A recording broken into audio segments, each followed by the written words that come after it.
70 साल की बूढ़ी महिला के वक्ष काट दिए, 80 वर्ष के बूढ़े एक थे जो नेत्रहीन थे, उनका पेट फाड़, ऐसे 16 आदिवासियों का कत्ल किया था पुलिस ने और सीआरपीएफ ने।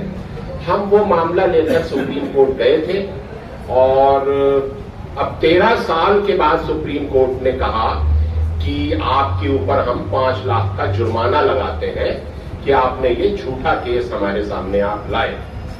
तो हमने कहा कि झूठा कैसे है, हम आए थे आपके पास कि आप जांच करवाइए, आपने जांच नहीं करवाई और जांच कराए बिना आप कह रहे हैं कि केस झूठा है, तो ये तो अन्याय है और अन्याय तो कबूल नहीं किया जाएगा। और हम तो गांधी जी को मानते हैं और हमें याद है कि जब गांधी जी चंपारण में थे और उनसे जज ने कहा कि हम तुम्हें 100 रुपए के मुचलके पर रिहा करते हैं, तो गांधी जी ने कहा कि मैं 100 रुपए नहीं दूंगा। तो जज ने कहा कि अच्छा हम तुम्हें ऐसी छोड़ते हैं। तो हमने कहा कि हम तो भाई जुर्माना नहीं देंगे। पहली बात तो ये कि हम ये मानते हैं कि इंसाफ मांगना कोई जुर्म नहीं है और हम ये मानते हैं कि आपका ये 5 लाख रुपया लगाना एक जुर्म है हमारे ऊपर और जुर्म को कबूल ना करना ये हर नागरिक का फर्ज है। तो हम ये जुर्म कबूल नहीं करेंगे और उसकी सजा ये है कि आप संपत्ति कुर्क कर लेंगे, तो संपत्ति हमारे पास कुछ है नहीं। मैंने और मेरी पत्नी ने शादी के 20 दिन बाद ये फैसला किया था कि हम आदिवासी इलाकों में सेवा करेंगे। तो हम दिल्ली छोड़कर अपना बैग पैक करके छत्तीसगढ़ चले गए और दंतेवाड़ा के गांव में हमने पेड़ के नीचे रहना शुरू किया और हमने कसम खा ली थी कि जिंदगी भर ना अपनी कोई प्राइवेट जमीन होगी ना मकान होगा, क्योंकि हम ये मानते हैं कि ये सारी जो पृथ्वी है वो सबकी है, तो इसमें व्यक्तिगत मिल्कियत नहीं होनी चाहिए। तो हमारा कोई जमीन नहीं है, कोई मकान नहीं है, तो अब सुप्रीम कोर्ट 5 लाख क्या बेच के वसूल लेगा। तो हमने कहा ये जिस्म बचा है तो आप हमें जेल में डाल दो। और गांधी जी ने आजादी की लड़ाई में जेल जाना एक त्योहार की तरह बना दिया था।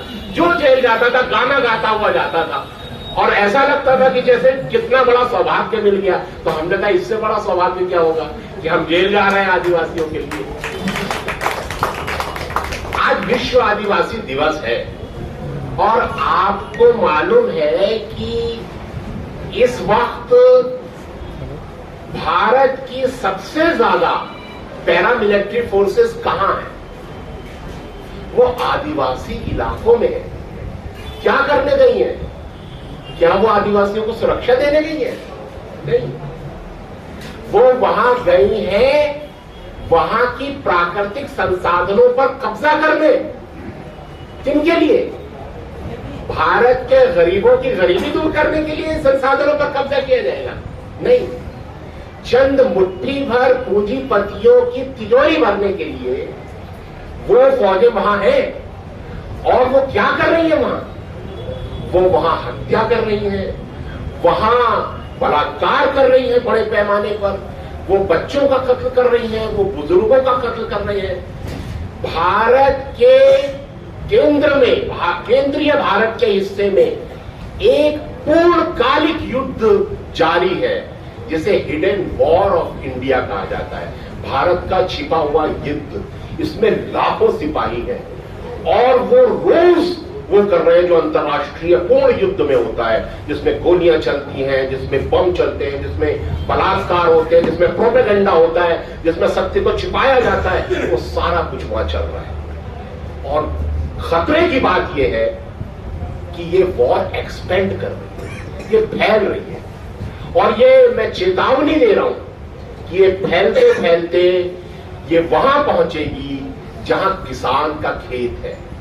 ये पूंजीवाद सिर्फ आदिवासियों के इलाके तक रुकेगा नहीं, क्योंकि पूंजीवाद का लक्षण ये है कि अगर वो रुक जाए तो वो मर जाता है।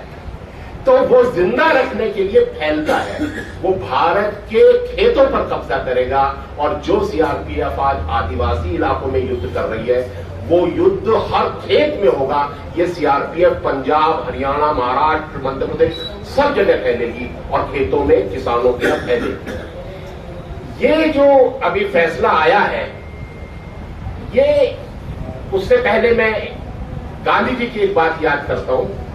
गांधी जी ने कहा था कि जो अंग्रेजी विकास का मॉडल है, ये मॉडल कहता है कि इसमें विकसित वो है जिसके पास ज्यादा है। आपके पास ज्यादा मकान है, आप विकसित है। आपके पास एक छोटी सी झोपड़ी है, आप पिछड़े हुए हैं। आपके पास बहुत सारी गाड़ियां, आप बड़े विकसित है। आपके पास एक साइकिल है, अरे आप तो बिल्कुल पिछड़े हुए हैं। आपके बहुत पैसा, आप बड़े विकसित है। आपके पास काम चला हुआ है, आप पिछड़े हुए हैं। गांधी ने कहा प्रकृति ने सबको बराबर दिया है। आपके पास ज्यादा तभी हो सकता है जब आप दूसरे के हिस्से का ले लें, और जब आप दूसरे के हिस्से का लेंगे तो वो देगा नहीं, तो आप छीनेंगे, और छीन आप तब सकते हैं जब आपके पास ताकत होगी। इस विकास के मॉडल में विकास उसी का होगा जिसके पास ताकत होगी। इस विकास के मॉडल में कमजोर पिछड़ जाएगा।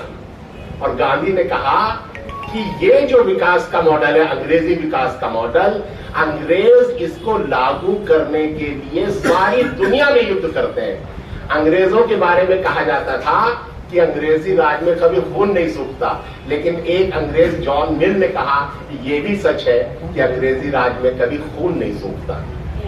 अंग्रेज लगातार युद्ध करते थे अपने उस लेवल को मेंटेन करने के लिए।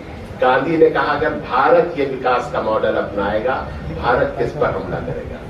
भारत ने कहा, गांधी ने कहा लिख कर रख लो, एक दिन तुम अपने गांव पर हमला करोगे। और इस विकास के मॉडल से युद्ध निकलेगा, और दूसरा निकलेगा पर्यावरण का विनाश, और इन दोनों चीजों से तुम तबाह हो जाओगे। ये विकास का मॉडल तबाही की तरफ ले जाएगा भारत को, और वो आज हम देख रहे हैं। छत्तीसगढ़ में 650 गांव जलाए हैं सरकार ने, सलवा जुड़ुम में 650 गांव कह रहा हूं, घर नहीं कह रहा हूं, 650 गांव। हजारों आदिवासियों का कत्ल हुआ, हजारों आदिवासियों के साथ, महिलाओं के साथ बलात्कार हुआ। और ये तो एक केस है, ऐसे ऐसे 519 केस मैं डाल चुका हूं, जो जिसमें पुलिस द्वारा कत्ल है, अपहरण है, बलात्कार है। अभी एक और केस आने वाला है जिसमें 19 आदिवासियों का कत्ल हुआ था, ये 16 का है। और इसमें अगर मैं बच गया तो उसमें जेल चला जाऊंगा, क्योंकि मैंने वो मामला उठाया है।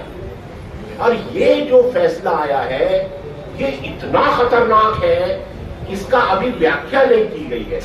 इस फैसले में जो ये अभी 14 जुलाई को आया है, जज कहता है कि इसमें एक क्लॉज है 67B, उसमें सेंट्रल गवर्नमेंट ने सुप्रीम कोर्ट से ये कहा कि हिमांशु कुमार ने ये मुकदमा नक्सलियों की मदद करने के लिए डाला है, इसलिए एनआईए या सीबीआई को सुप्रीम कोर्ट ये अथॉरिटी दे दे कि वो हिमांशु कुमार के खिलाफ एक एफआईआर दर्ज करे, इनको जेल में डाले और इनके खिलाफ जांच करे कि ये क्या षड्यंत्र रचा रहे हैं सरकार के खिलाफ, क्योंकि इन्होंने आदिवासियों की तरफ से कोर्ट में केस किया है। और इतना ही नहीं, उसमें सेंट्रल गवर्नमेंट ने यह भी कहा कि इनके जैसे और दूसरे लोग और संस्थाएं जो सुरक्षा बलों के खिलाफ कोर्ट में मुकदमा करते हैं, उन सबके खिलाफ, जितने भी हाई कोर्ट में लोगों ने मुकदमे किए हैं, सबके खिलाफ एफआईआर करने और उनकी जांच करने और उन्हें गिरफ्तार करने की अथॉरिटी भी सुप्रीम कोर्ट एनआईए या सीबीआई को दे दे। और सुप्रीम कोर्ट ने वो मान लिया, दे दिया। अब क्या? इसका मतलब है अभी तक जिन भी सामाजिक कार्यकर्ताओं या संगठनों ने किसी भी हाई कोर्ट में या लोकल कोर्ट में या सुप्रीम कोर्ट में आदिवासियों के मानवाधिकारों के मुकदमे डाले हैं, वो सब के खिलाफ अब एफआईआर होगी। और उसके बाद जितने भी भविष्य में मानवाधिकार के हनन होंगे, उसमें भी जो लोग कोर्ट में जाएंगे उनके खिलाफ भी एफआईआर होगी। यानी अब संविधान में आदिवासियों को दी हुई संवैधानिक मानवाधिकारों की गारंटी सुप्रीम कोर्ट के इस फैसले के बाद खत्म। अब वो बलात्कार करे, हत्या करे, अगर कोई कोर्ट गया तो उसके खिलाफ एफआईआर होगी। अब मानव अधिकार के लिए आवाज उठाना एक क्रिमिनल एक्ट माना जाएगा। इस फैसले में ये साफ साफ लिखा है। इसका मतलब है ये फैसला संविधान के खिलाफ है, कानून और मानवाधिकारों के खिलाफ है। इस फैसले ने भारत के संविधान के ऊपर कुल्हाड़ी चला दी, उसकी कमर तोड़ दी है। आपकी संवैधानिक गारंटी खत्म। इस फैसले का असर हिमांशु कुमार पर नहीं होगा।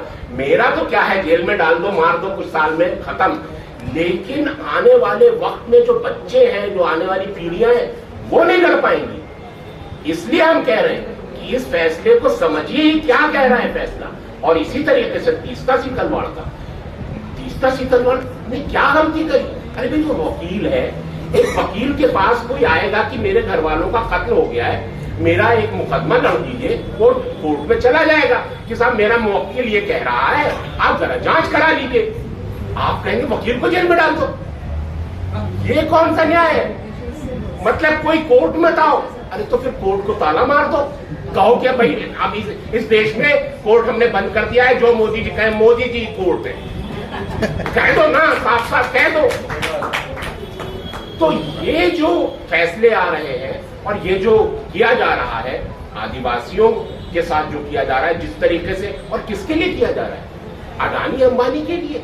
आप आदिवासियों को मारेंगे, बलात्कार करेंगे, और जो लोग आवाज उठाएंगे उनको आप जेलों में डाल देंगे। इसका विरोध किया जाएगा, लड़ा जाएगा। और हमारा ये कहना है कि डर को दिल से निकाल दीजिए। ये जो गोडसेवादी लोग हैं, ये बहुत डरपोक होते हैं। अगर हम लोग हिम्मत से खड़े हो गए, गांधी जी इसलिए इस देश को आजाद करा पाए क्योंकि उन्होंने लोगों के दिल से डर निकाल दिया था। जेल जाने का डर, मरने का डर, घर कुर्क हो जाने का डर, नौकरी चले जाने का डर, पढ़ाई छूट जाने का डर, सारे डर दिल से निकाल दीजिए। इनकी जेलें भर देंगे, इनको हरा देंगे हम। और इनको हराना कोई बहुत मुश्किल नहीं है। तानाशाही की उम्र बहुत लंबी भी नहीं होती है। तो इसी एक पॉजिटिव नोट के साथ मैं अपनी बात खत्म करता हूं। बहुत बहुत शुक्रिया।